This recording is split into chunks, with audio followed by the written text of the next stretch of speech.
magaalada Dubai wadanka Imaaraadka Carabta ayaa lagu soo bandhigay munaasabad ballaaran oo ay soo qaban qaabiyeen maamulka shirkadda Border Mills arintaas oo qayb ka ah sida ay ugu soo bandhigi lahaayeen jaaliyada Somaliland ee wadanka Imaaraadka Carabta fursadaha maalgashi ee ka banaan warshadaasi oo soo saari doonta daqiiqda iyo calafka xoolaha waxaana munaasabadaasi ka soo qayb galay qaar kamid ah jaaliyada Somaliland ee wadanka Imaaraadka Carabta ugu horeyna waxa halkaasi ka hadlay Dr. Usman Sheikh Ahmed iyo sidoo kale Cabdiraxmaan Sheikh Ahmed oo ah maamulaha guud ee shirkadaasi iyo mas'uuliyiin kale waxaana ay tafaasiil ka bixiyeen habka maalgashiga ee warshadaasi Border Mills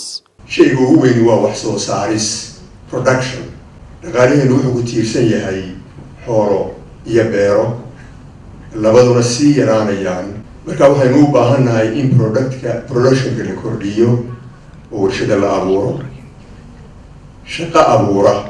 so production baa loo baahan yahay productionkiina maanta waa warshado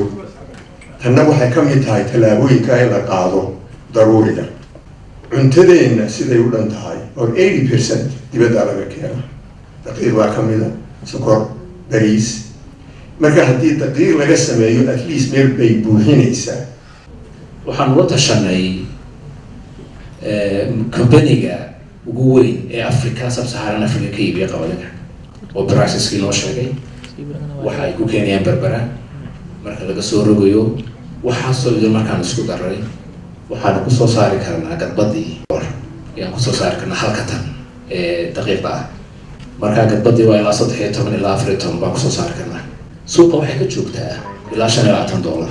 marka waad arki kartaa farqiga u dhaxeeya haddii wholesale laga dhigo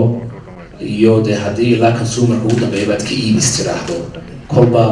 faa'iidadu intay tahay wax soo saarka daqiiqda weeyaan keliya aanu rabnay inay bedelaan waxa weeyaan meeshay wax ka soo qaadanayeen inay Border Mills ka dhigaan oo ay ka raystaan wixii la soo rariyay taxkii laga qaadayay daqiiqda 200 tan weeyaan imika waa 4,000 oo kiish waa 600 oo kiish oo calafka xoolaha marka sare loo qaado waxay numberkaas 13 kaas way soo dhaadhacaysaa oo ay ka sii fiicnaanaysaa marka maadaama aan beeraley nahay mar horena waan sheegay reer guuraan nahay waxaan dib ugu noqonaynaa roodkeennii oo ahaa inaynu wax beerano oo beeraha wax kala soo baxno marka waxaan ku soo wada dhaweynayaa wiil iyo gabadhba Border Mills ugu dambeynna waxa halkaasi ka hadlay wakiilka Somaliland ee wadanka Imaaraadka Carabta Ambassador Baasha Cawil oo ku hadlaya afka jaaliyada Imaaraadka ku soo dhaweynayno shirkaddan cusub ee Border Mills iyadoo inuu soo bandhigay barnaamijkan maalgashiga ah ay doonayaan dalka ka qabtaan aad iyo aad ayaan ku soo dhaweynayaa anigoo ku hadlay magaca jaaliyada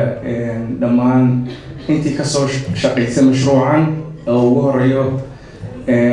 odayaasha ama ragii dhalinyarada ahaa ee barnaamijkan inoo sharaxayay waxaad runtii odhan kartaa waxay ka muuqataa barnaamij ay ka soo tabaabushaysteen